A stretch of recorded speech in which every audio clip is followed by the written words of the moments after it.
Bisa selamat berjumpa kembali bersama saya Made Sukarnekaran, tentunya yang akan memberikan informasi-informasi yang menarik, segar, dan tentunya inovatif bagi Anda yang ingin berkreasi.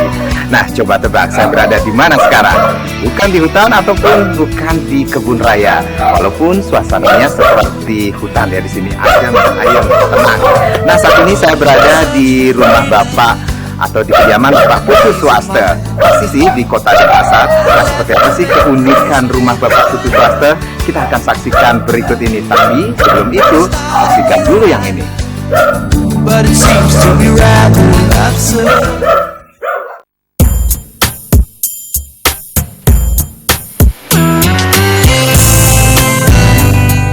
Memasuki pagar utama, kita akan berhadapan dengan halaman yang sangat luas, penuh dengan rimbunan pohon dan sejuknya udara pedesaan. Tapi jangan salah, karena kita masih ada di tengah-tengah Kota Denpasar. Lately you have been asking me if all my words are true. Don't you know I'll do anything. Nah, pemirsa, ini dia kediaman Bapak Putu Swaste. Daripada penasaran seperti apa sih kediamannya Bapak Putu Swaste, kita akan temui langsung Bapak Putunya untuk bertanya-tanya tentang keunikan rumah itu sendiri. Swastiastu. Swastiastu. Pak Putu nih, apa kabar? Ya, biasa ya, gitu Pak ya. Putu, tadi saya sudah beritahu kepada pemirsa Selaras bahwa rumah Pak Putu ini unik sekali, terinspirasi dari kandang sapi. Nanti boleh saya lihat-lihat ke dalam? Oh ya, silakan. Oke. Ya, Ayo ikut. mari. Oke, Pak Putu, ini rumahnya saya lihat luas sekali. Ini berapa sih sebenarnya luasnya sendiri, Pak Putu? Kira-kira 25 are ya. 25 are.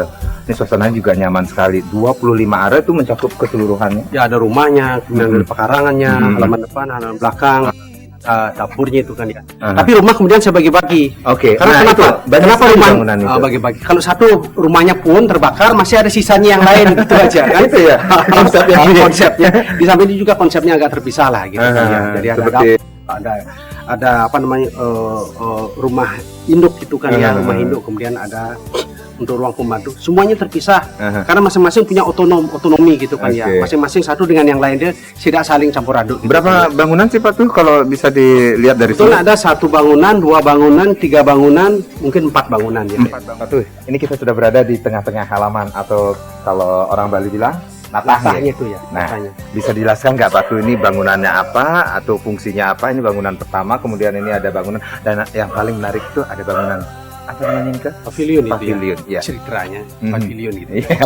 Kalau yang bangunan ini sebetulnya ada dapur ini kan ya. Ada dapur, tadi ada dapur, ada ruang pembantu gitu kan ya. Kemudian ada yang di atas itu ruang semedi gitu kan.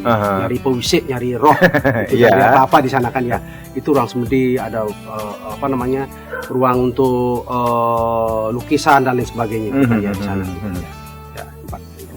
Sedangkan yang di sini ini sebetulnya rumah tinggal saya di sini kan ya. Ada untuk yang pojok tuh tempat anak, ini tempat tidur utama itu kan. Yang di sini tuh untuk teman-teman atau tamu menginap, keluarga ada yang menginap di sini. Oh Nana, what's the name? Oh Nana, what's the name?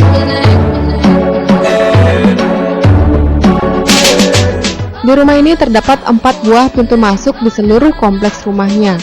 Selain berfungsi dekoratif, pintu ini juga bagian dari cara pemilik rumah untuk menunjukkan keterbukaan. Yeah, you know word of mouth. The square root of 69 is 8 something, right? Cause I've been trying to work it out. Good weed, white wine. I come alive in the nighttime. Yeah, okay, away we go. Only thing we have on is the radio. Nah, Pak tuh, kalau saya lihat tadi bangunan pertama, kedua, dan juga pavilion itu banyak sebagian menggunakan kayu, dan juga ada seperti pintu-pintu yang terbuat dari kayu tuh. Ada sebetulnya alasan tertentu menggunakan ya, sebetulnya ini kan soal lifestyle aja kan, karena saya suka dengan barang-barang etnik gitu kan. Saya ingin campurkan yang modern dengan yang tradisional, itu gabung jadi satu, menjadi namanya modern classical gitu kan ya.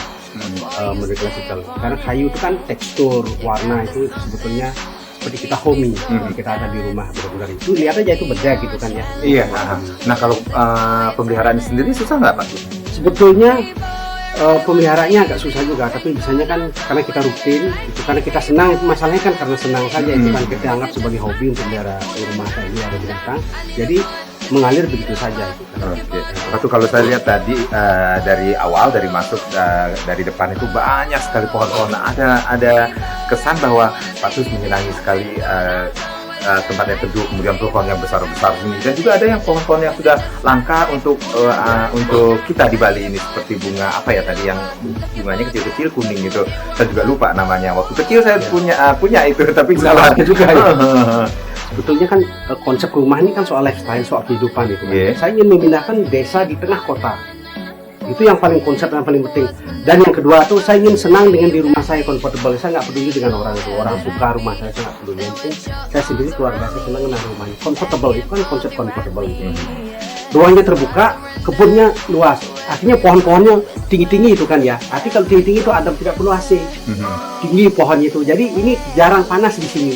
Kalau rumahnya seperti ada di tengah hutan itu, pohon-pohonnya kan tinggi-tinggi sekali. Padahal kita berada di tengah kota ya. Kita ada di tengah kota gitu. Oke. Pohon-pohon ini saya pindahkan pohon yang sudah besar, bukan nanam dari kecil. Pohon dari tempat lain dipindahkan yang sudah gede-gede, dipindahkan kemudian ditanam langsung dia besar.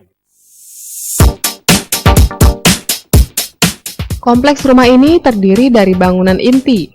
Pada bagian tengah lahan seluas 25 are berdiri bangunan utama 2 lantai. Ruang tidur utama berada di lantai 1, bersambung dengan ruang tidur anak-anak, ruang tamu, dan teras.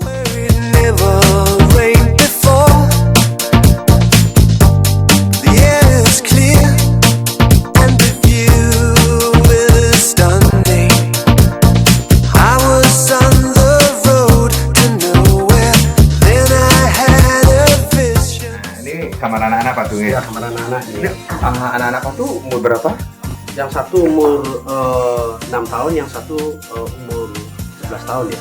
Jadi dijadikan satu agar mudah Jadi pengawasan. yang satu, dia mudah pengawasan. Karena anak-anak biasanya kan apa namanya aktif tuh hiperaktif anak-anak. Oke. Satu kalau saya lihat nih lantainya hijau, kemudian ini temboknya juga terbuat dari lehau ya. Itu ada alasan tertentu nggak keramik? Itu kalau lantainya hijau kan itu sudah terintegrasi dengan yang lain kan hijau itu kan ya. Iya. Biar adem itu. Iya. Suasana perasaan itu semua itu adem itu kan Iya. ya. Jadi, itu kan. Kalau temboknya kemudian dulu temboknya kan tembok apa namanya itu PC itu kemudian Iya. tuh saya pakai ini karena anak saya suka ngecek ini apa namanya gambar di tembok itu semua tembok udah hancur lebur itu kan. Jadi capek. Jadi pakai tehel aja. Oke, gitu kalau dia aja. gambar di sini bisa dihapus langsung ya. Langsung dihapus. Itu mau praktisnya Itu aja. namanya orang tua kreatif ya. Kamar mandi terbuka ya. Oh, semua kamar mandi terbuka. Ada 4 kamar mandi, semua terbuka di sini. Jadi Nggak ada yang tertutup. sebenarnya mengandung konsep apa sih keterbukaan, kemudian Satu keterbukaan, yang kedua memang berintegrasi dengan alam. Jadi waktu mandi itu bisa lihat pohonnya langsung pohon itu kan bisa lihat pohon apa itu langsung. karena tempat tinggal Pak Tudi kan penuh dengan keterbukaan, nyaman sudah. Kalau keamanan gimana sih? Ya sementara ini aman lah itu kan. Aman, Saya ya. sudah hampir 11-12 tahun tinggal di sini sebenarnya. Enggak inilah belum ada apa. Nah, kalau ini ruangan tempat untuk menyimpan pakaian, sepatu, semua seperti untuk itu ya. anak. Ya, hampir semua disimpan di sini gitu kan ya. Biar dikumpul di satu Tempat ganti pakaian gitu ya, Pak Tuy ya. Ya, gitu. Sebagai seorang politikus dan pebisnis, di lantai 2 rumahnya terdapat perpustakaan yang sekaligus sebagai ruang kerja. Back in the day, I did not know what to look for in my new boat, so I would just settle for guys I should never even have dated. But now I know better because I've experienced. Sekarang kita menuju ke ruang Perpustakaan. Ini tempat yang biasa Pak Tuy kunjungi. Inspiratif. Nah, Hmm. inilah tempat untuk buat apa namanya tulisan, buat buku, Iya. buat macam-macam lah di sini kan. Oke, banyak juga apa namanya memorabilia Pak itu sendiri ya. Oh, iya. Ada tentang yang dibuat di beberapa surat kabar dan juga majalah atau clipping ya. Baik. Di sini banyak sekali buku-buku yang saya lihat nih. Ini sebenarnya Pak tuh suka membaca juga. Ya, Dan juga suka juga. saya dengar juga pernah membuat beberapa buku ya. Ya, tulis buku atau apa namanya wawancara di banyak tempat gitu kan. Nah, ini dia nih mamanya bekas Istri saya, pacar ya. bekas. Dari lama betul. Apa kabar Ibu? Baik, Nanti baik. saya mau ngobrak-abrik ini di dalam, nggak apa-apa ya? Memang sebelum diobrak-abrik sudah hancur banyak. Hancur. Boleh sibuk ya? Oke. Oke, nanti ngobrol dikit ya nanti sama Ibu ya. Nah, Pak tuh, kalau saya lihat nih bangunan utamanya ini unik. Ada furniturnya yang agak tua, old fashion katanya ya. Ini barang-barangnya karena saya sering keluyuran, barangan saya di Jepara, kemudian ke Madura, kan saya senangnya terpelik itu. Jadi barang-barang ini saya dapat dari tempat yang berbeda. Ya, itu. Kemudian saya kirim ini kan, ini namanya kursi sedan ini kan ya. Kursi sedan. Yang ini Kudus ini kan ya. Iya. Yang ini Madura, seni Madura. Jadi agak beda-beda sekali. Ini sebetulnya bukan Bali asli. Jadi dalam satu bangunan ini banyak kolaborasi. Macam ya? kolaborasinya Nusantara itu kan ya. Oke. Tapi konsep rumahnya ini Natah dan lain sebagainya konsep Bali. Oke. Tapi yang apa nih yang pernak-pernik itu sebetulnya dari tempat yang berbeda. Yeah.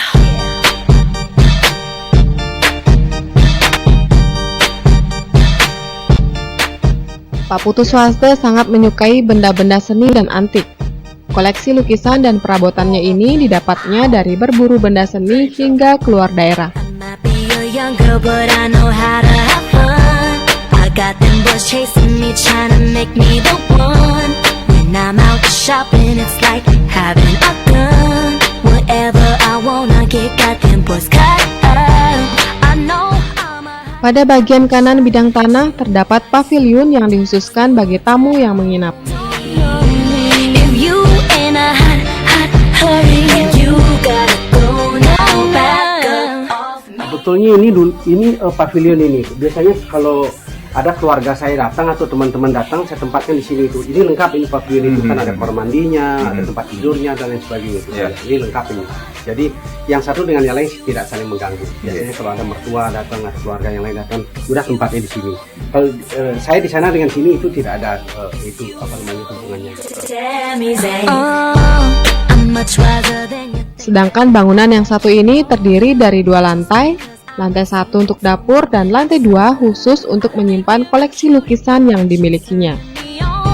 Sometimes you gotta play hard to get and then it's on. I know I'm a hot, hot shorty, but you gotta slow down, you don't know me. If you in a hot, hot hurry, you gotta go now, back up off me. Got them going crazy, you see. Head over heels for me. We get Nah, Pak Tut, sekarang kita mau menuju kemana ini Pak Tut? Ya ini fase terakhir daripada rumah-rumah itu ya kandang sampingnya itu. Oh, kandang Kalau samping. kandang samping saya itu adalah pusat orientasi, di mana saya nerima tamu, nerima teman-teman, tukar pikiran, diskusi gitu kan ya. Inilah tempatnya itu. Karena kenapa kandang samping? Karena kandang samping itu tidak ada kasta, semua egalitarian. Orang duduk di meja dengan kedudukan, fungsi dan tempat yang sama dan strata yang sama gitu loh kan ya. Itulah orang bilang tentang kandang samping. Jadi menarik Ya. sekali nih kandang sapi dalam artian tanda kutip ya, kandang sapi bukan sapinya yang di sana itu kayaknya. Iya. Tapi juga Pak Tut sempat berbicara tadi tentang tebe. Ini konsepnya apa sih tebe? Kalau dalam bahasa Bali tebe itu tempat yang tidak ada bangunannya, kemudian banyak pohonnya, tempat buang sampah kata-kata dulu. Sebetulnya begitu. Jadi tebel itu kemudian dirubah menjadi yang lebih modern lagi kan, difungsionalkan tebelnya itu kan ya. Tebel itu bisa ditata menjadi begini, menjadi rumputnya bagus, ininya bagus gitu. Jadi comfortable, nyamuk Iya. hilang gitu kan, kulit sudah bersih kan nyamuknya kemudian menjadi hilang. Jadi bukan dalam artian harafiahnya tebel tempatnya yang resem katakanlah seperti itu ya. Ya, betul sekali itu ya. Bisa diubah menjadi sebuah taman yang cantik Bisa sekali menjadi seperti taman. ini ya. Pokoknya orang Bali bangunnya jangan terlalu banyak-banyak, taman yang banyak. Oh, Kenapa? Karena taman yang bagus itu juga menjadi healing, menjadi pengobatan secara kejiwaan. Nah, yang menarik dari keseluruhan bangunan ini adalah 2 buah bangunan yang bentuknya mirip seperti kandang sapi. Semacam gubuk yang berdiri di luar gugusan bangunan inti di tengah-tengah hutan kecil. In her eyes, you see, she'll bring you down to your knees. Ini ya Pak ya, kandang sapi yang Bapak bilang tadi itu. Ini kandang sapinya. Satu bangunan yang berada di tengah-tengah little hutan kecil di sini ya. Ya, sebetulnya ini sebetulnya tempatnya sangat teduh, murah sekali ini tempat itu karena ini semua bangun dari batako, pakai beton sedikit, atapnya dari ini murah sekali. Di sini Bapak tuh menerima tamu. Ini menerima tamu diskusi atau apa itu kan nggak ada gangguan di sini. Tapi kan yang saya lihat ini kan banyak sejarahnya itu kan, sejarah sosial, sejarah politik itu banyak yang apa namanya yang ada di tembok-tembok itu kan ya. Dalam gubuk terdapat meja dan kayu jati serta bangku-bangku panjang yang mengingatkan pada warung di masa lalu. Di tempat inilah Bapak Putu Swaste dan rekan-rekannya bersosialisasi dan berinteraksi. Ya, oke. Pak tuh bisa jelaskan lagi tadi kan Pak tuh bisa berbicara tentang konsep bangunan di sini itu kandang sapi atau tebo itu sebenarnya yang disebut kandang sapi atau tebo itu yang mana sih Pak tuh? Ini sebetulnya yang tebo itu. Tempatnya ini kandang sapi itu adalah tempat yang sangat egalitarian itu kan ya. Jadi orang bisa duduk dengan tempat yang sama tanpa ada kasta, tanpa ada apa stratifikasi sosial dan lain sebagainya. Dia duduk di sini, dia ngomong berbicara itu tanpa ada rasa takut ada apa itu.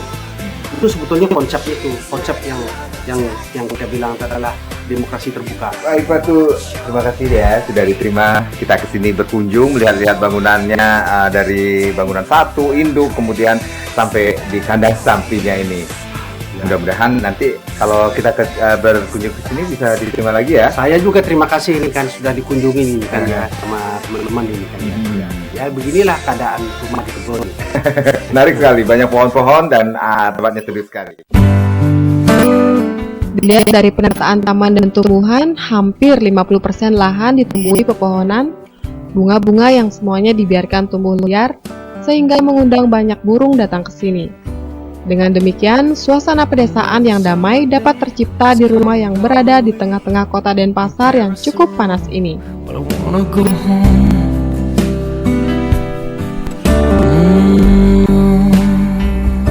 Nah pemirsa Selaras, mudah-mudahan kunjungan kita ke kediaman Bapak Putu Swaste ini bisa memberikan inspirasi bagi Anda yang ingin bangun rumah atau hanya sekedar mengubah suasana rumah Anda. Tetap saksikan Selaras, selalu selaras dalam hidup Anda dan jadikan kenyamanan ruang gerak menjadi prioritas. Bagaimana dengan rumah Anda? Sampai jumpa. Each one I'm lying to. I'm fine, baby, how are you? Well, I would say them, but I know that it's just not enough. My words were cold and flat, and you deserve more than that. Another airplane, another sunny place. I'm lucky, I know, but I wanna go home.